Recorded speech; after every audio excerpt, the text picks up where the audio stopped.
Oh, it says live. Yeah, I think we're Oh, live. crap. Oh, crap. So, hey, welcome everybody to the fourth episode of the WordPress and Higher Education podcast. We're monitoring tweets at WPCampus.org and on the WPCampus hashtag. Later on, or now if you want to, you can find this podcast on iTunes as WP Campus Podcast. Before we get really into it, I do want to mention that WP Campus is an organization that's putting on a conference. The first inaugural conference will be July 15th, 2016 at the University of South Florida, Sarasota Manatee in Sarasota, Florida. And the call for speakers is still open, so that'll close on March 21st, so there's still time to go do that. So I'm going to go ahead and get us started. My name is Andrew Richardson. I work with Rachel Carden, who's the founder of WP Campus here at the University of Alabama. Here at UA, I am the marketing and communications manager for our Office of Information Technology. But I am also a WordPress amateur developer and have worked with WordPress for about 6 years now. Next on the list is Michael Feenan. If you want to tell us a little bit about yourself and what you do. Crap, I always hate introductions. So I'm Mike Feenan. Those who remember me from higher ed most likely remember me as the director of web marketing from Pittsburgh State University. Left there a couple years ago. Currently, I am one of the owners of New Cloud, where we do interactive campus maps for universities and K-12 and whoever else wants one. And I'm a senior developer at a talent staffing firm called Aquent, with offices all over the world, and we do WordPress sites with several of our properties, as well as some of the work I do on the side with personal projects and other things. And so WordPress has been a part of my life for probably 15 years, somewhere in that range. So yeah. Okay, great. And Chris Wigman. Hey, Chris Wigman, a senior web engineer with TEDUP. Used to be in higher ed with Southern Illinois University and St. Edward's University, and involved with high ed web, building security plugins. I built better WP Security, which is now Themeforest Security. So I've been around this space. Well, I'd love to say 15 years, but I think WordPress turns 12 this year, so that would be rough. Sorry, Okay. Mike. No, that's all right. As I get older, I get worse with time. So I haven't even been here that long, though, but longer than my conehead puppy here. But I've been doing WordPress for about 8 years. Before that, I was actually an airline captain. So. Wow. And finally, Michelle Butcher. Hey everyone, I'm Michelle Butcher from Valet.io. I am their accounts manager. I also did security up until this past month with WP Security Lock. I've been working with WordPress for about 5 years now, and with security for the past about 3. Great. So, as I told our co-host and guests here today before the show started, I am going to play the dummy here, and I don't know much about security. I've been working here at the Information Technology Office for about 6 months now, and so I've gotten to know our security people pretty well. I'm starting to learn more, but other than that, I really have no experience. So I guess what we want to start off with is just a general question for whoever wants to answer first. What is like the main thing that people should know about security in WordPress? Like, is there just like a key? Like, anytime this comes up, you try to tell somebody about this thing or that thing. It's not that bad. and don't rely on WordPress to provide its own security. In what sense? Now that's an interesting comment. I always, because when the way we've got stuff set up, for instance, is do Apache directory level security. So before you can get into my WP admin login area, you also have to do HTTP authentication, which really helps stop with the brute force crap on login pages.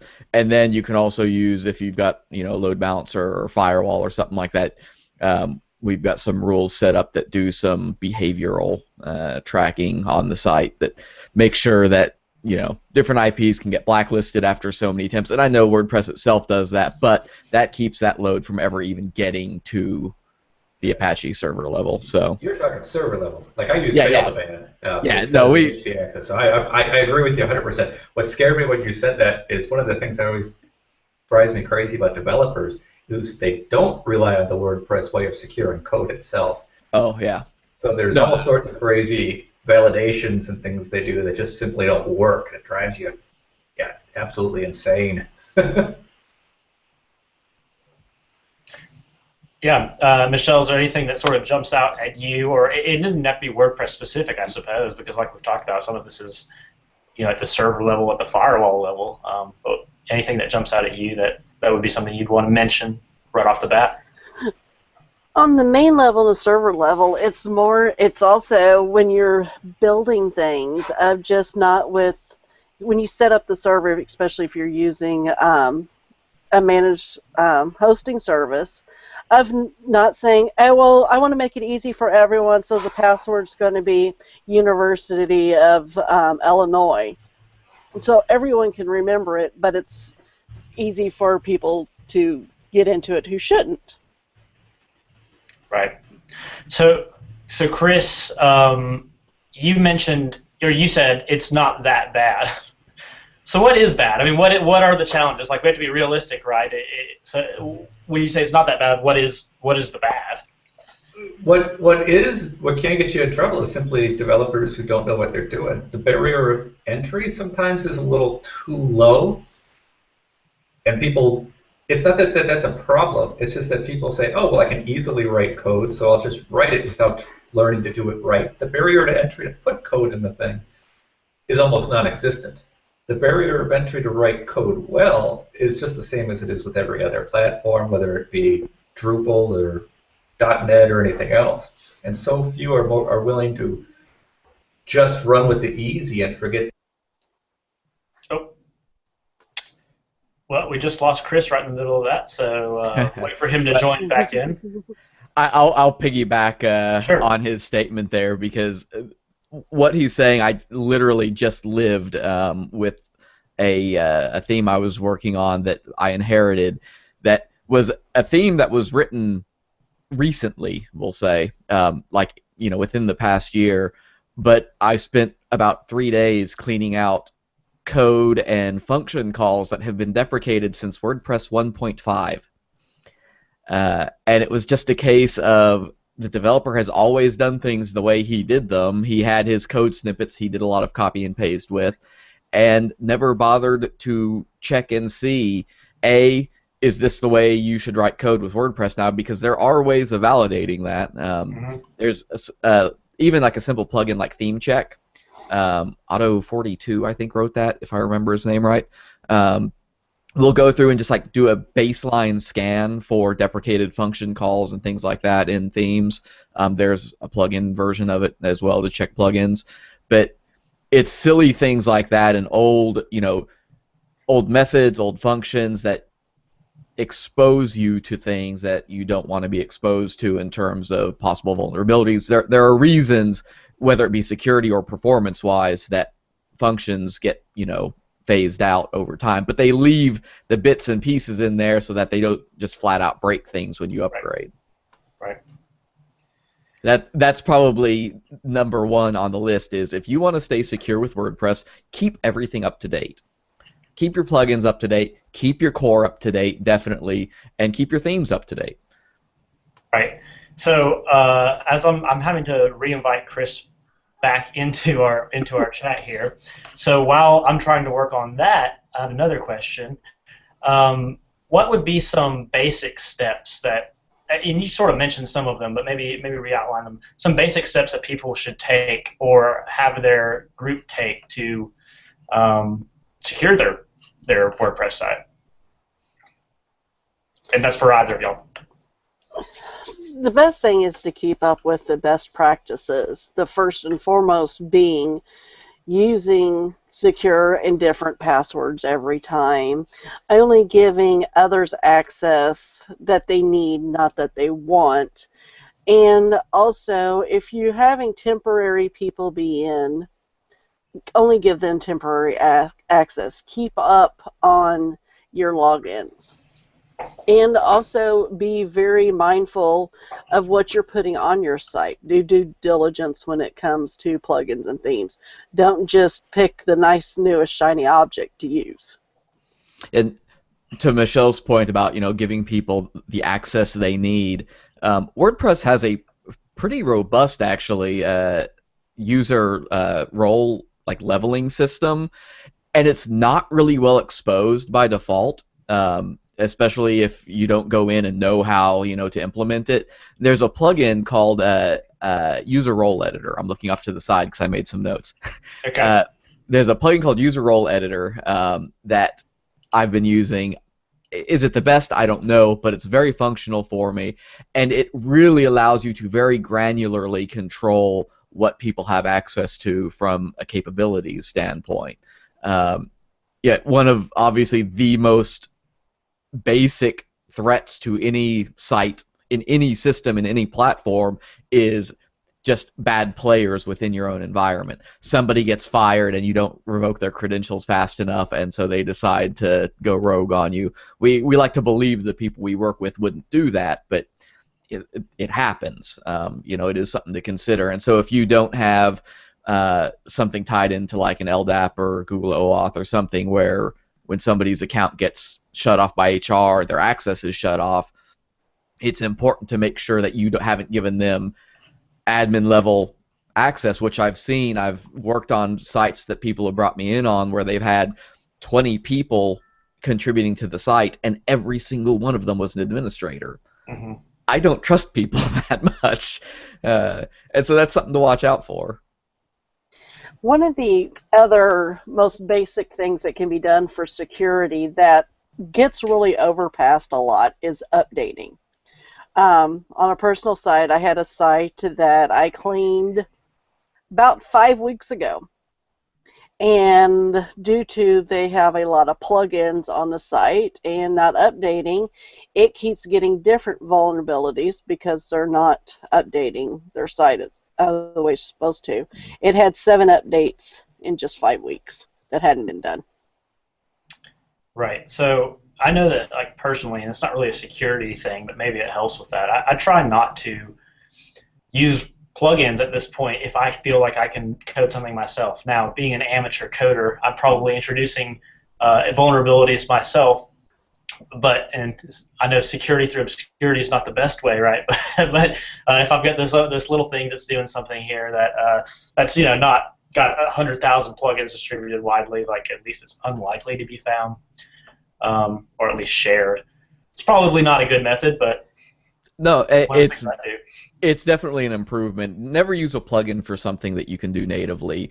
There are pieces or plugins like Yoast, for instance, for SEO type work. People love it because it lets them do a lot of really powerful things. That's great.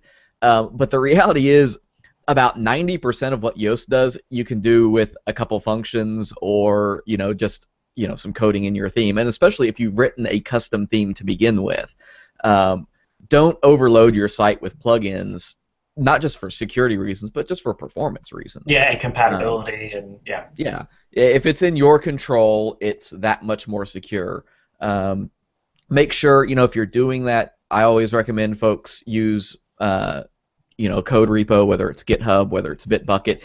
For folks in higher ed, you have a .edu email address. Bitbucket will give you an unlimited private account where you can have as many private repos as you need, so you can track all your code there and never have to worry about it being exposed. Now, yeah, you're relying on a third party. You have to trust them, but pick your battles in that case. But that's a great way to keep track of things. Make sure that you know what's going on, and so that if somebody else needs to come in, they can, because here's something we just have gone through recently with one of our CMSs, not WordPress, but a different platform we use. We were working with a client that required us to do a security audit of our platform, and they wanted access to code and to be able to see the system and things like that. So if you can grant that kind of access then, and not have to worry about, well, we're using all these third-party plugins, I can't change them, or I have to, download their source and figure out what they did. If it's code in your control, that helps you out significantly in the long run from a maintenance standpoint. Yeah, as we've been talking too, I feel like part of the issue, so we've talked about things like, keeping WordPress up to date, limiting user access, and but one of WordPress's big strengths is that it is so easy to use, right? I mean, that's sort of what the sales pitch would be, or often is when you're trying to sell it to a group or organization or whatever to use. And doing some of this basic security stuff is sort of counter to easy to use, right? Like create a general account for everybody to use, right? Or shared password. That's the easy thing. It creates a lot of security problems, but WordPress's thing is, well, let's make it easy, right, for the end user. And that's I think it may be where some of that disconnect comes in of not thinking about security stuff early on, or when you're thinking about updating and user access and all that sort of stuff. So, and here's the thing about that, right? You can always balance some of that. Let's say you're in a position where you have to have one global account for whatever reason. Take your pick. At the very least, what you could do is go to your IT department, or depending on where you sit in terms of your office, but go to your IT folks and say, hey, can we at least make it where you have to be on our VPN to get access to the back end? So that if you aren't on campus or jumping in through a proxy or something like that, the outside world can't even get to that login page. And it's kind of like what I was saying about having HTTP level authentication with Apache or Nginx or whatever. If you can stop that first level of access, even if the second level isn't that good, you've at least done something to help yourself a little bit. Because most folks who will be accessing it probably will be on campus while they're accessing it. Hopefully. Yeah, I absolutely do 95% of what I do on our WordPress site on campus. And it's the 5% where there's a quick update need over a break or a holiday or weekend or something. And yeah, that's about it. There's three things that I look at when it comes to WordPress security that are easy. And as Chris, we're getting some messages here that... yeah, I'm not sure he's coming back yet. He's having some issues. Chris mentioned how he developed basically the security plugin that everybody uses. I think the iThemes security plugin is about the best thing you can get and throw on your site. It does a lot of stuff automatically. You can choose what you do and don't want to use. But one of the things it does that, and there are debates about how useful this is, I do it just because it's habit and because I do feel it makes things more secure, is changing the WP admin directory, for instance, and making that not be a thing. That doesn't mean that people can't tell you're using WordPress, but it does at least make it that much harder to find. You can do that. Make sure you enforce HTTPS wherever you can. Even if it's just on the logins, force HTTPS. Universities all have wildcard certs for SSL. Guaranteed. It's a little bit of effort to set up. It requires your IT people to know how to configure SSL for WordPress. That's not hard. It's actually quite easy to do. It just takes 30 minutes and a little bit of scripting. So force HTTPS where you can, and then just don't expose yourself through not keeping up with patches and updates to things.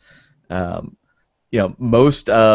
every WordPress core update includes, bug fixes and tweaks and fixes, a lot of them also incorporate various minor security type updates. Some of them obviously more severe than others. We've had I think 2 in the past 6 months, patches that came out that were, severe security updates.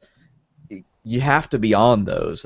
And if you're managing a lot of sites, I use main WP. There are many other options out there, Infinite WP, and 3 or 4 others that I know people use. I use a local install as a master, so it's not even accessible to the outside world. It only exists on my machine. And then I use main WP to then update 12 sites all at once. So when iTheme Security gets an update, I hit one button, all 12 sites get the plugin update at once. Those are things to consider. They're all fairly easy, and they will vastly improve, how hardened your system is just through those few steps. Great. Another thing with going back on updates, one very, very popular all-in-one theme had a plugin built into it that had a really bad vulnerability. A lot of users of the theme did not even realize the plugin was built into it. And it's been a year and a half now that vulnerability was found and patched, and we're still seeing cleans on those type of malware infections because people are not updating and people are not realizing that there is a vulnerability, especially with the fact it is a product that is on Envato, and they do not send updates to the back end of WordPress. You have to have a little checkbox marked to be emailed about the notifications, and that's became still a big issue a year and a half later. Yeah. And that's talking about the Tim Thumb deal, right? Rev Slider. Okay, yeah. What was the name of the theme that it was actually built into? Do you remember? I'm using some of those. That's why I'm curious. I don't remember that. One of the main themes that I've still week and a half ago I cleaned one is Aveda. Okay. Yeah, that's the most popular one I think right now. Yep. The other thing I think, any university that is doing this, you immediately need to stop and reassess. If you're using any form of shared hosting to host a WordPress site, you need to stop that right now, because that is not good. You're a university. You have access to resources to host a WordPress site. I guarantee you. It doesn't take that much power to set up a little box and run it. If nothing else, get on a system like DigitalOcean, AWS. At least have some kind of dedicated VPS type setup. But shared hosting, through not necessarily any fault of WordPress, is probably one of the single biggest problems with any website, because if somebody gets into that server, whether it's through a vulnerability on your site or someone else's, they can get access to every site hosted on that server. And I have fought with, in fact, 1, 2, 3 different hosts before I started just setting up my own servers. I had 3 different shared hosts that every single one of them had issues with that and could not figure out how to keep sites secured, because they couldn't guarantee that some idiot, for lack of a better term, would not put something on their site that was vulnerable to an exploit that then gave people access to the rest of the server. And that will become a nightmare of epic proportions for you if you do not get away from that as quickly as you possibly can. And the only reason I think it happens is because parts of universities, especially larger ones, will just kind of go off and do their thing. Well, we don't want to work with marketing. Well, we don't want to work with IT, so we're just going to go set it up on our own. We can pay $4 a month for HostGator or Bluehost or whoever, and so they just go do it. And you got to stop that. You have to lock that down, because that will cause you headaches for ever and a day. So, for universities, it is definitely best practice that even if you already have WordPress working for your university, to set up at least a basic security preferences that gets passed to all the departments, for if they want to use the university-owned servers or one of their or another company's, a third party outside of the university, but still say you have to do these things or you will not be in compliance with the university. Right. And something that we haven't talked about either is keeping good backups, right? I mean, if something does happen, if your site is taken down or corrupted in some way, like if you've got a good backup that's not hosted in the same, just in a folder next to it on the same server, you can always restore back. And I think that's another, like, backing up is its own separate thing, but you'd have a whole another podcast about that. But the ability to come back and do that. Yeah, and it all ties in, whether when you're talking about backups, when you're talking about security, when you're talking about these things, it all ties into the broader concept of disaster recovery. Right. If something goes really wrong, how do we fix it? If somebody gets into our site and screws it up, how do we get back? And so, yeah, if you've got backups, especially, make sure you're shipping them off server so they're ending up somewhere else. I use Updraft. Has been a favorite. Even though it's a plugin and I could do it without a plugin, I really like it because it ties right into Google Drive for me. And so I have several sites that they just dump all their backups into my Google Drive. So I've got them on any machine I need to log into. If I'm out on the road and need to do something, I have access to all my backups that way, and can restore a site. Now, the caution here is, especially if things went bad because of a security issue, if you're restoring that site, you may be restoring whatever vulnerability was there. So it can be worthwhile to look through that code, do a scan on it. There are tools out there. Some of them are WordPress plugins. Some of them are services where you can send code to them and they will, usually it's an automated scan. It may cost you a few dollars if it's a third party. And they're only going to find some things without it being a human looking at it. But you can find things like, is there a base 64 encoded executable? That's a big one. And this goes to the idea of, if you are not building your own themes, and if you are not paying for a theme, if you are going and getting a free theme from site X, you have no idea what is in that code. Mm-hmm. And especially if it is a theme that is a known theme, and somebody has taken it and they're hosting it not like in, if you download it from WordPress, from their theme directory, it's probably okay. Probably. Because the bar to get a theme onto WordPress's site is actually pretty high now. They require all kinds of unit testing be done. It has to pass a certain level of QA before it will be posted there. But there are sites all over the internet where you can get WordPress themes. And places like Themeforest, Woo Themes, they're usually fine. I wouldn't have a problem with them. But it's all these sites that have, like, here are the 50 best free themes of 2016. Well, Michael, on that, though, for Themeforest, it is just a marketplace, and none of that code is checked. Right. So you definitely still need to do some vetting with themes on there. The only advantage you get with a place like Themeforest is, if there is a bad player, people will hopefully catch it quickly, and it will show in review. Make sure you're reading the reviews and you're not downloading a theme with 1 5-star review, because that may very well not be a good sign. But if a theme has 5,000 4.5-star reviews, that at least gives you some degree of confidence. But yeah, still, you absolutely check any code that you didn't write. You should be checking in some way, shape, or form. And even in the case of, we mentioned Avada earlier, it wasn't to call them. I mean, they fixed the issue, right? They patched it. It's more the issue of updating after the patch has been released, right? So, yeah. Okay, well, we're pretty much out of time.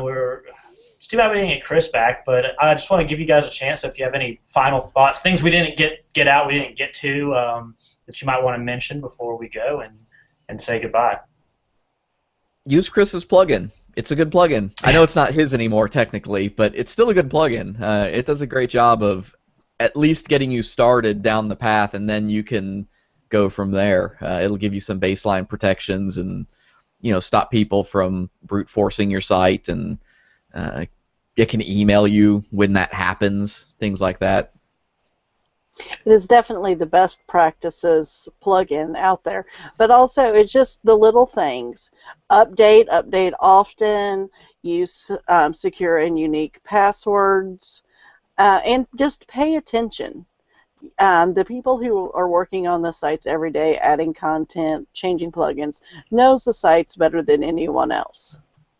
And if something doesn't feel right, it possibly could be. There are a lot of security practices that when it comes to WordPress, it has nothing to do with WordPress. It just has to do with good security practices. And you could be using you could be Drupal, Joomla, whatever. I don't know who the golden childs are these days besides WordPress and Drupal, but any of them have all of those same things. Yeah, use secure passwords. Make sure you're giving people only the access they need. Secure directories at the Apache level where you can. Use a firewall if you can. These things apply across the board, and not even specific to higher ed. Security practices don't change just because the industry does necessarily. Although higher ed, of course, has other obligations with FERPA and right. all that stuff. So keep your student data off your website and yes. the same VPS. If there's no reason to store it, don't. If it's student data, it has no place whatsoever on your front-facing website ever for any reason. Right. So Rachel sent me one more question, so I want to ask you all this. Do you have any recommended scanning code, plugins, tools? We already mentioned iThemes. I don't know if that does scanning, so if there was something else that you had in mind. I do really like WordFence's scanner, but it is a pretty heavy plugin, and it does also have a lot of same features that iTheme Security has. But when you're just wanting to do a scan, it's awesome to put in, do the scan, and then take back off. Or Security Scanner also has a really great one. And now that is also built in with iTheme Security. And if you go Pro, you can have it set to scan. I do believe it's every 6 hours. And I use the theme check plugin from Auto42. Again, I don't know that it's necessarily the best, but I like it, so I use it. And it's found a whole lot of bad code for me over the years. So that's one, and that's all it's called. It's just called Theme Check. There's nothing special about the name or anything like that, but it runs through all the code within a theme and checks it against old functions. It looks for things like base64 encoded strings and anything like that. So, yeah, Otto wrote that one. I've used it a few times. It is a great little plug-in for checking theme code. All right, great. Well, thank you guys so much. Thanks to Michael and Michelle and Chris, who was here for the beginning of it. I do want to remind everybody that you can learn more about WP Campus at WPCampus.org and view the other episodes of this show. We've had 3 before this one. And audio versions, if you'd like to listen to this in the car, available on iTunes under the name WP Campus Podcast. So just look for it there. We should probably look into getting it on some of the other stores as well, but for now, iTunes. So thank you guys again, and I guess that'll do it for the show. We'll sign off now. Thanks for having us. Thank you.